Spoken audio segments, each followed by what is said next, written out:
ঠিকমতো বস্তাটা ধর। আরে এগুলো কি স্বর্ণের বারের মতো দেখা যাইতেছে? জলদি কেউ দেখার আগেই বুটের নিচে রেখে দেই।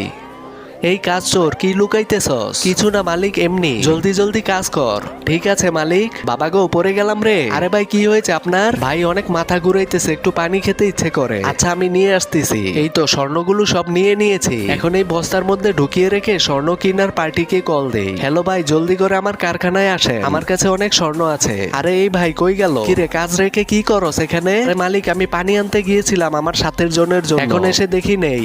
আজকে ওর খবর আছে। টাকা এনেছ?